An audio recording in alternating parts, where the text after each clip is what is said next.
Hi, my name is Riley, and this is the first time that I've ever made a video on the YouTube. It's since 2013 when I found out it existed.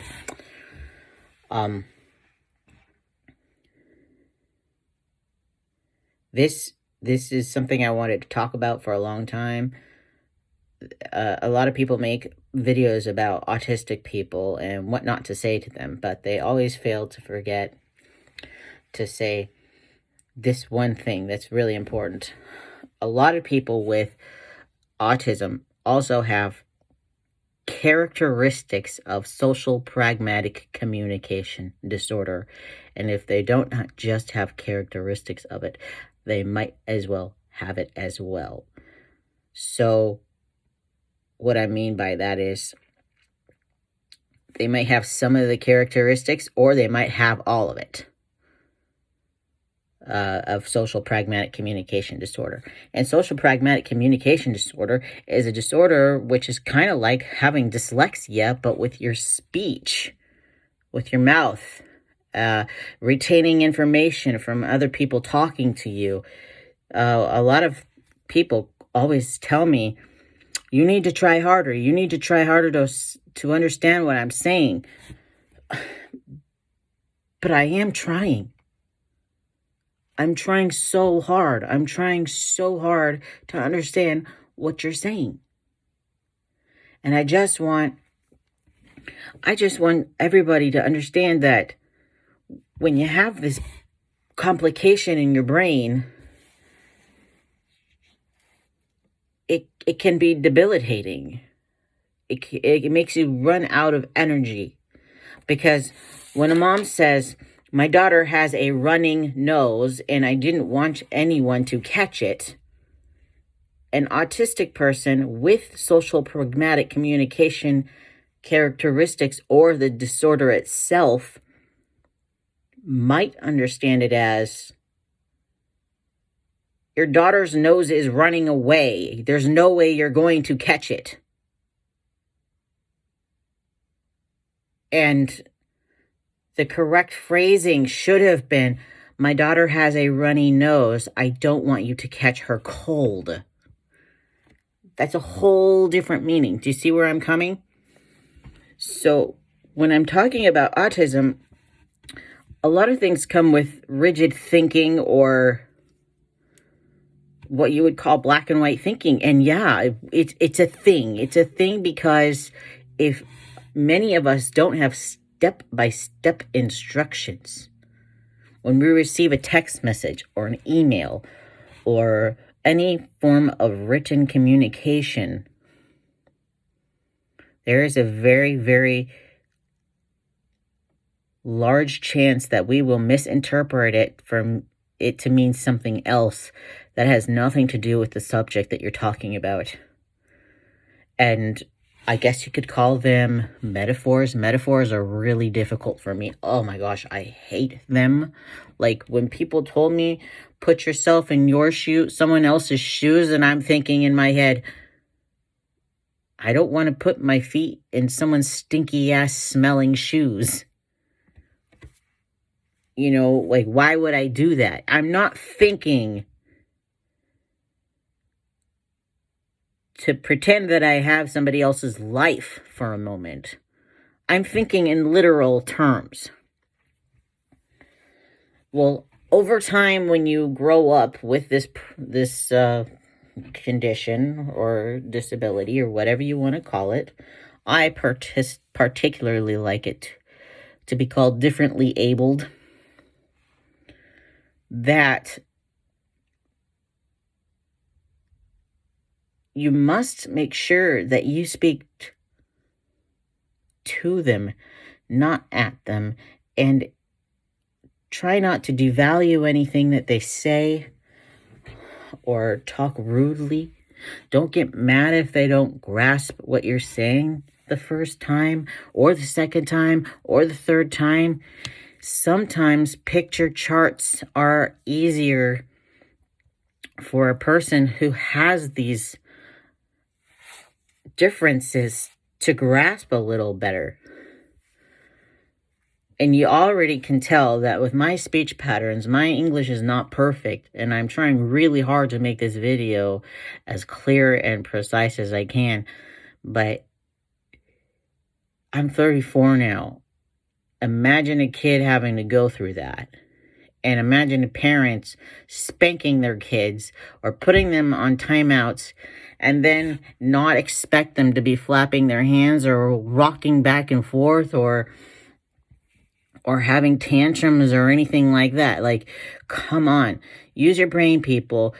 These kids are not trying to embarrass you. They're trying so hard to understand what you're saying. So if you really want to make certain that your child understands, or your friend understands, or your spouse understands, whatever kind of relationship you have with the person who has autism, you must try and think about what if they also have a social pragmatic communication disorder characteristic, or the entire cognitive disability itself. And I only say this because PTSD is real in autistic people. We've been bullied most of our lives, and if we haven't been bullied, then our parents probably really sheltered us. And if we were bullied, a lot of us don't even realize we were bullied or why we were bullied, but that people's behaviors were just strange. That's the way it was for me. I had no idea I was being bullied, but my sister Chandra always knew when I was being bullied, and somehow she just stopped it from happening. I never knew it. I was never the one that would cry about being bullied because I didn't even understand it was happening. And I prefer it that way. I really do. I prefer not to know whether or not I'm being bullied because, being bullied is not fun. But when you're an adult and you're talking to another adult and you're treated as less than them, the typical developed person, because you have a harder time speaking with other people, that is the hardest thing about being adult for me, is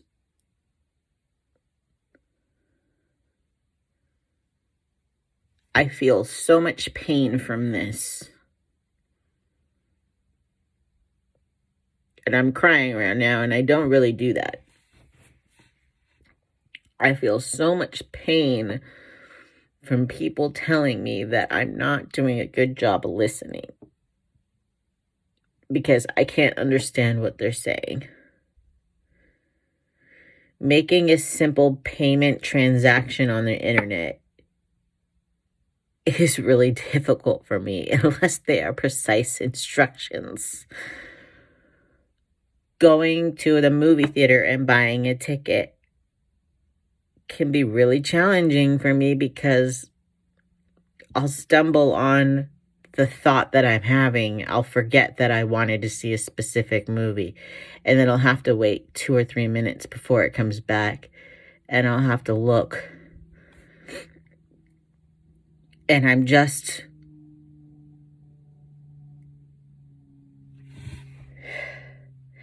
just want to buy the ticket, and I just want to go enjoy the show. But I can't talk about the show after I'm done. It's all up here, but when I try and talk about it to tell you if I liked it or not, or what my favorite part was, that part's the really, really difficult part. And I'm trying to have a conversation about somebody's likes or interests, but I don't have the same like or interest. And so it's really difficult to communicate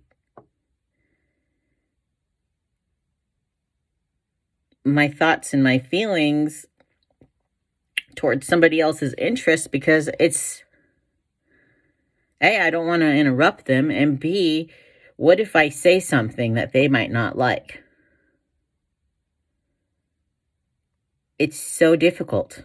It's really difficult. And you think you can get through life and it be easier. I can't go to the grocery store without having anxiety because of all the noise. And when I'm talking to the grocery store clerk, I just freeze up. And I say, can I just pay? Because I don't know how it is to be a grocery store clerk, but I imagine that they're saying, hi, how are you doing? Hi, how are you doing? Hi, how are you doing? Or I'm doing fine. Why? Like, why are you saying the same thing over and over and over all day long? I understand this is like a customer service thing, but come on, people, you have to stop thinking like that. These people aren't being rude to you if they don't want to talk about their day over and over and over. Anyway, I'm closing with that. I hope this makes sense to people. Have a good one.